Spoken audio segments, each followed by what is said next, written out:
Réflexion, bien sûr, à partir de Barachat de Beit Hanan, qui est extrêmement riche, parce que dans Beit Hanan, c'est Moshe Rabbeinu qui fait 515 prières. Pourquoi 515? Bon, une grande question. 515.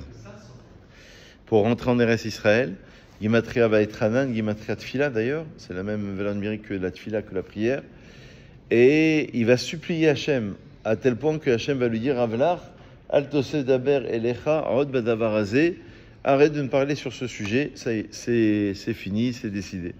Le Ramchal a écrit un livre qui est peu connu, les 515 prières, Taktout et Philote.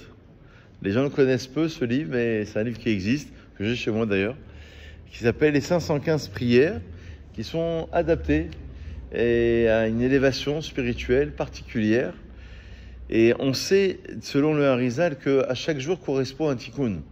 On est venu sur Terre pour se réaliser, on est venu sur Terre pour faire des choses, peut-être puisqu'on croit en la réincarnation qu'on n'a pas pu faire dans une autre vie, ou qu'on a loupé de faire, donc on revient pour réparer le Gilgul, la transmigration des âmes, forme de réincarnation.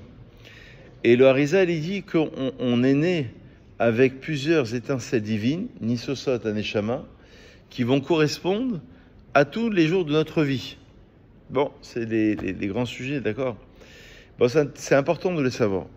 Maintenant, dans notre paracha, au-delà des 10 commandements qui sont évoqués, au-delà du schéma Israël qui est indiqué aussi dans la 6e montée, il y a le schéma Israël, donc c'est une paracha qui est très riche. Le Or HaChaim HaKadosh, Rabbi Chaim Ben Attar, au début de la paracha, nous explique que Moshe Rabbeinu, parce que qu'est-ce qu'on apprend finalement pour nous? Bon, il a supplié, Dieu lui refuse, pour des raisons qui nous dépassent. J'avais lu une fois un commentaire d'ailleurs avec Yitzhak, on avait étudié une fois il y a quelques années, on avait, je pense qu'on avait saisi que l'âme de Moshe Rabbeinu s'arrête en dehors d'Eretz Israël. Parce que Moshe Rabbeinu, il a une neshama, parce qu'en vérité, chacun correspond à un système. Chacun a un système qui lui est propre. C'est-à-dire, votre système, c'est pas le mien, c'est pas le vôtre. Il ne faut pas mélanger les systèmes. Même quand vous voulez faire un CEDER pour étudier, chacun il a un système qui est adapté à sa propre personne. L'un, ça va être un CEDER pour un mois, l'autre, c'est pour une semaine, l'autre, c'est pour un jour, l'autre, c'est pour une période. Chacun est adapté en fonction de son niveau, de ses capacités. Et donc, le niveau de Moshe Rabbeinu s'arrêtait en dehors d'Eretz Israël. Parce que ce texte-là, il voulait signifier que Moshe Rabbeinu, il va du haut vers le bas. Il va chercher la Torah, il la descend en bas. Rentrer en Eretz Israël, c'est le travail de Yehoshua. C'est Tiferet et Malchut en vérité, plus précisément. Yehoshua, c'est celui qui va faire la conquête du pays pendant 7 ans, le partage du pays pendant 7 ans, et qui va aller du bas vers le haut. Mitata le'aela, du bas vers le haut. Donc ce sont deux réalisations qui sont différentes, qui sont peut-être pas opposées, mais tout au moins différentes. Donc c'était, d'ailleurs le Ramchal le dit dans l'un de ses livres, il dit que, on l'avait lu dans Or HaChaim HaKadosh aussi, qui disait que toutes les raisons qui sont données, pourquoi Moshe n'est pas rentré en Eretz Israël, par exemple il a frappé le rocher au lieu de parler au rocher, il dit, tout ça ce sont des tirotim. Ce sont des raisons, d'accord, mais ce ne sont pas les vraies raisons.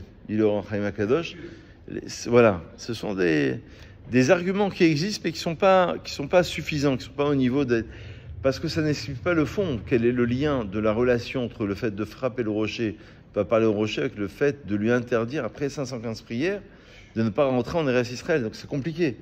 Et le Or HaChaim HaKadosh, il dit que en vérité, il y avait une raison plus profonde. Ça veut dire qu'il ne devait pas rentrer en Eretz Israël. Alors ça rejoint un sujet encore assez profond du Rav Dessler que j'avais lu dans Mirtav Meliaou, qui expliquait que dans le libre arbitre, c'est exactement ça le problème du libre arbitre. C'est que quand on dit En Mazalé Israël et qu'on doit prier et qu'il n'y a pas de niveau plus grand pour la Tfila, la Tzedaka et les Marasim Tovim, etc., qu'on peut tout changer, c'est vrai. Sauf que, dit le Rav Dessler, sauf que ce pourquoi je suis né, je ne peux pas le changer. Puisque c'est mon tikkun aneshama. Donc je peux tout changer. Je suis venu pour enseigner la Torah. Je peux changer mon habitation, je peux en changer ma fréquentation, je peux changer plein de choses. Peut-être même la parnassa, je peux faire évoluer plein de choses. Par contre, dit le Rav Dessler, ce pourquoi je suis venu, C'est impossible de changer puisque tu es venu sur terre pour cette chose-là. Donc, le Rahaim Akadosh, ça dépend à quel niveau on se place dans les commentaires, c'est toujours le même problème. Ça dépend quel niveau on veut adopter et quel niveau de lecture aussi. Lui, il dit que profondément, il ne devait pas rentrer. Sa Neshama ne correspondait pas. Et je vous rappelle que selon le Harizal, Moshe Rabbeinu, c'est le Mashiach. Avec Bechinat Chaya. Il avait Bechinat Yechida. Il était arrivé jusqu'à Chaya, 4e niveau. Et à l'époque du Mashiach, il le dit clairement, le Harizal, dans l'un de ses écrits, ce sera Bechinat Yechida, qui est le niveau le plus élevé. Donc, c'est à la fin des temps, il y a tout un programme. Comme s'il y avait un programme, un grand puzzle. Et donc, le libre arbitre s'inscrit là-dedans. Il y a des choses sur lesquelles je n'ai aucun accès. Il y a des choses sur l'accès, ma naissance personnelle, mes parents, mon éducation. J'ai pas choisi. Il y a des choses dans la vie que je n'ai pas choisies, mais qui correspondent à ta neshama. D'où l'importance, n'est-ce pas Léo, de faire une thérapie et de comprendre ses qualités, ses défauts. Comme il dit le Gaon de Vilna, comprendre quelle est sa première qualité, quel est son premier défaut, pour apprendre déjà à se connaître, pour savoir qu'est-ce qu'on vaut et qu'est-ce qu'on doit amener sur terre. Bon, je vous dis quelque chose de plus simple maintenant, beaucoup plus simple. Le Or Haïm Akadosh, il explique au début de la paracha, il dit, qu'est-ce qu'on apprend de tout cela? Bon, il a supplié Hachem, d'accord. Qu'est-ce que j'apprends? Il t'apprend la manière de prier. Et il dit, va et tranan lachon tachanonim. Quand tu demandes quelque chose à Dieu, il faut que ce soit sous une impulsion de supplication. Tu supplies Hachem, lachon tachanonim. Va et tranan el Hachem. Tu t'adresses vers Hachem. Dieu a plusieurs noms en fonction des circonstances. Le nom qui correspond à la Rachamim, miséricorde, c'est Yud Kevavke. Donc tu t'adresses à... C'est le même Dieu, évidemment. Le Shalom, c'est le même Dieu. Mais à ce Hachem qui représente la Rachamim. Ba'etaï, à cette époque-là, il dit, le Or Haïm Akadosh avec Benatar, c'est qu'il y a des temps pour prier, des temps il ne faut pas prier. Dans le temps, il y a des moments qui sont... l'exemple connu, la Gemara dit dans Shabbat que la femme, au moment de l'allumage des bougies, elle va prier pour ses enfants. Donc il y a des moments qui sont propices à la tfila. Il faut choisir le bon moment. Mois d'Elul, très prochainement, c'est un moment qui est très favorable. C'est Aet HaTshuva, c'est le moment de la Tshuva, du retour, du repentir, de l'introspection. Et il dit les morts, normalement, c'est la Doroth, c'est pour toutes les générations. Mais les morts, d'après Rabbi Chaim Ben Attar, ça veut dire bimfourash. Il faut bien expliquer. Tu ne vas pas dire que Dieu connaît mes pensées. Il sait ce que je pense, donc je n'ai pas besoin d'expliquer exactement. Il faut que tu explicites ta demande. Donc il y a 4 conditions d'après le Rahaim Akadosh pour prier.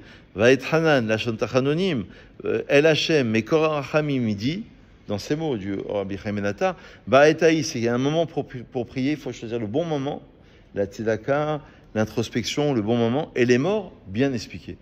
Et la petite cerise sur le gâteau, allez, c'est cadeau ce soir, c'est pour moi, c'est moi qui vous invite ce soir.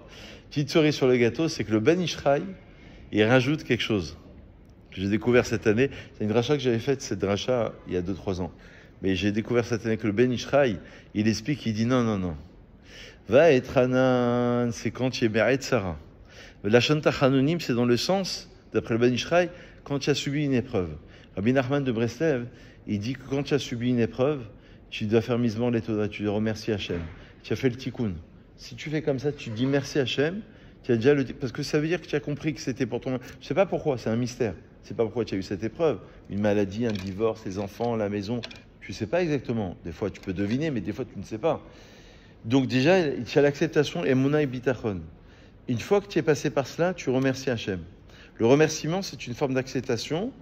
Et il dit, si tu remercies Mikol Alev de tout ton cœur, Rabbi Nachman, il dit, tu as fait le tikkun, tu as fait la réparation.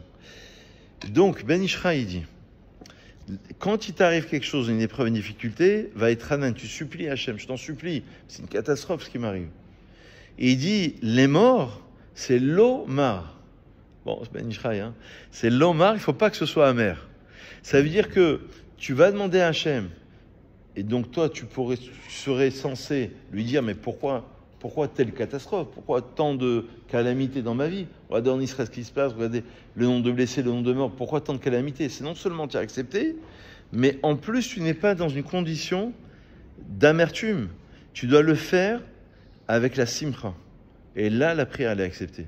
Encore une fois, il y a le Rav Desser qui clarifie les choses en disant qu'il y a En Mazal Israël, c'est sur certaines catégories, pas sur tout. On peut tout changer, comme ils disent les Tosfot, par une grande émouna, une grande tefila, etc. Il y a des choses qu'on peut vraiment faire évoluer. Il y a des choses sur lesquelles on n'a pas vraiment d'accès. Parce qu'on est né pour cela. Mais par contre, ce qui est sûr, c'est que notre avoda à nous, c'est que ce qu'on apprend de cette paracha, c'est qu'on a une avoda qui doit être pas amère au moment où l'on prie, c'est-à-dire l'acceptation totale. Et là, on rejoint une véritable émouna.